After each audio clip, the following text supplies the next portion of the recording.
नानाला म्हणावं, नाना तू किती पार्ट्या फिरून आलाय ते आम्हाला माहिती, कशाला शिकवतो मला. नानाला म्हणावं, नाना तू किती पार्ट्या फिरून आलाय ते आम्हाला माहिती, कशाला शिकवतो मला.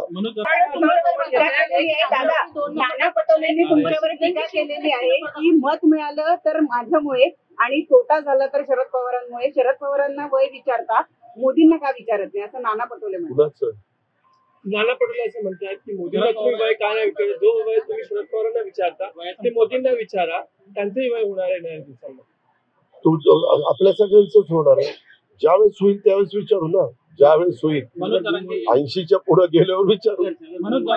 मतदान पवार साहेबांच्या नावावर तुम्हाला मिळालं, मतदान पवार साहेबांच्या नावावर तुम्हाला मिळालं, फायदा झाला की माझ्यामुळे झाला आणि तोटा झाला की शरद पवार साहेबांमुळे आमचं आम्ही बघू, बाकीच्यांनी नाक खोपसायचं काही कारण नाही.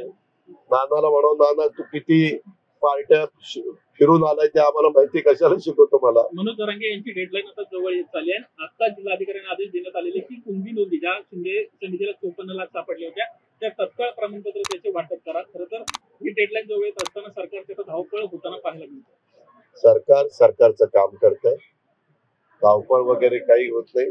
सगळं काम मी भाषणात सातत्याने सांगतोय, कायद्याच्या नियमाच्या चौकटीमध्ये ते बसलं पाहिजे. न्यायालयामध्ये, हायकोर्टात आणि सुप्रीम कोर्टामध्ये जे माग नाकारलं गेलं किंवा थांबवलं गेलं तसं होऊ नये म्हणून सगळी काळजी मुख्यमंत्र्यांच्या स्तरावर सगळेजण घेत आहेत. मुख्यमंत्री त्याच्यामध्ये सगळ्यांशीच बोलतात आणि त्या प्रकारे जरी ते आज डावसला असले तरी रोज आमचं त्यांचं बोलणं महाराष्ट्रातल्या महत्वाच्या प्रश्नांच्यावर होत असतं. राजकारणातील प्रत्येक अचूक बातमीचे सर्वात आधी अपडेट्स मिळवण्यासाठी सरकारनामाच्या सर्व सोशल मीडिया प्लॅटफॉर्मला लाईक, फॉलो आणि सबस्क्राईब करा. तसंच सर्व नोटिफिकेशनसाठी बेल आयकॉन प्रेस करायला विसरू नका.